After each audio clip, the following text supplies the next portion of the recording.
Quand je vois une couverture de magazine avec ce genre de titre qui tague les écolos d'anti-tout, de gens qui nous pourrissent la vie, ça me génère une première réaction qui est de sourire et de me dire bon bah on fait bouger les choses, on fait parler de nous, de toute façon les gens le prennent souvent comme ça, je le mets de côté.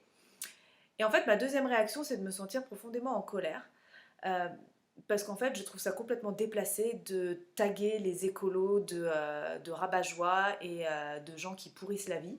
Parce que jusqu'à preuve du contraire, ce qui nous pourrit la vie et la joie de vivre, c'est pas les écolos, c'est plutôt le système dans lequel on baigne et la situation dans laquelle on baigne actuellement. C'est le fait de fermer les yeux et de continuer de foncer dans un mur. Les écolos et les lanceurs d'alerte sont là pour aussi ouvrir les yeux sur une réalité et les risques de l'extinction de notre propre espèce. Donc c'est quelque chose qui est réel.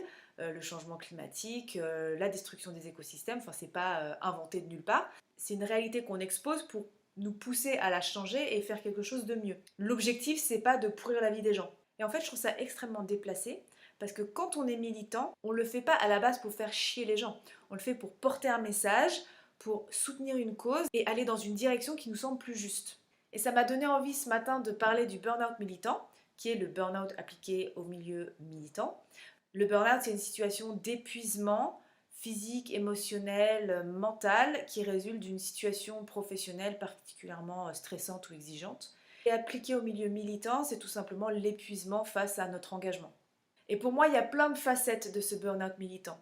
Il se traduit par une charge mentale excessive de toutes les actions qu'on veut mettre en place, la volonté de bien faire et de vouloir en faire plus que possible, la précarité dans laquelle on se trouve souvent, parce que beaucoup de gens qui travaillent dans les associations ou qui militent pour des causes sont bénévoles ou sont payés à des salaires qui sont dérisoires par rapport au travail qu'ils font. C'est aussi être quotidiennement face à de l'information qui est anxiogène, que ce soit de l'information des médias, de l'information que l'on va chercher nous-mêmes, ou tout simplement des témoignages qui nous arrivent. Je pense par exemple au milieu féministe, où beaucoup de comptes féministes ou d'associations féministes vont recevoir des témoignages de femmes qui subissent des situations horribles, et ces personnes ne sont pas forcément formées pour pouvoir gérer en fait toutes les émotions que ça entraîne, et pour pouvoir gérer ces personnes tout simplement.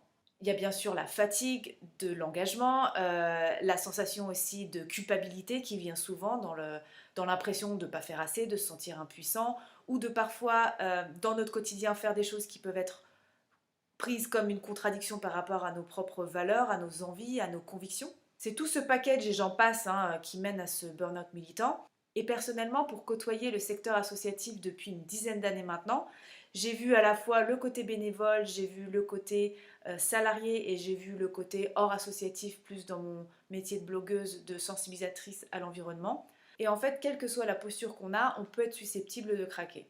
Encore une fois, moi dans l'associatif, j'ai vu défiler plein de bénévoles qui se succédaient parce que ils pouvaient pas rester sur la durée parce qu'ils donnaient trop de leur personne ou on leur en demandait trop. Dans ma sphère engagée, je vois aussi régulièrement des personnes qui sont à bout, qui n'en peuvent plus. Et le fait d'être à bout, ça vient aussi avec cette atmosphère ambiante où on a l'impression en fait de vraiment rouler sur place, que peu importe l'énergie qu'on y met, en fait, on n'y arrive pas. Et tout ça, c'est particulièrement difficile à vivre et c'est hyper frustrant et que on rajoute en plus de ça une étiquette qui dise qu'on est des rabat-joie et qu'on fait chier le monde, franchement je trouve ça vraiment vraiment désespérant. D'autant plus que si on regarde bien, en tout cas moi c'est comme ça que je le ressens, c'est que quand je regarde le travail effectué par les associations, les militants en général, que ce soit bénévoles, salariés, peu importe, je me rends vraiment compte à quel point ces personnes font un travail d'utilité publique qui devrait de base être pris en charge par l'État.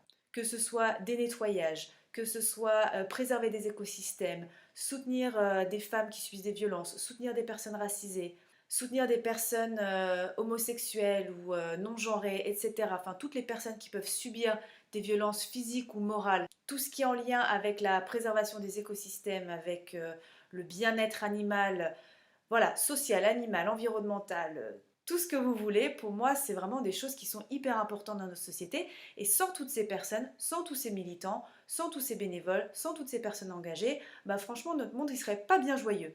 Et d'ailleurs, c'est aussi un des gros défauts de ce système militant, c'est qu'il y a beaucoup de personnes qui travaillent bénévolement euh, et finalement qui retombent dans les mêmes travers que le système capitaliste classique, c'est-à-dire beaucoup travailler pour pas avoir beaucoup de reconnaissance. Et tout ça, ça pèse. Bref, si vous voulez en savoir plus, je vous invite à aller lire l'article de mon blog où je parle de tout ça un petit peu plus en détail et où je raconte aussi un peu plus ma perception et mon ressenti en tant que personne qui a fait un burn-out militant. Donc voilà, c'est des choses, je me sens pas forcément à l'aise de les exposer comme ça face caméra. Je suis beaucoup plus à l'aise à l'écrit et puis peut-être que dans cette vidéo ça vous intéresse pas trop que je vous raconte ma vie. Donc si ça vous intéresse, vous pouvez aller consulter l'article. Donc je vous mets le lien sous la vidéo. N'hésitez pas, si vous avez des remarques, des suggestions, des commentaires, à me les laisser, que ce soit sous la vidéo ou sous l'article de blog. Ça faisait longtemps que j'avais pas tourné de vidéo, j'avais plus trop l'inspiration ces derniers temps. Je ne sais pas quand est-ce que sera la prochaine. La thématique ce sera sûrement l'énergie, donc restez alerte des prochaines sorties vidéo.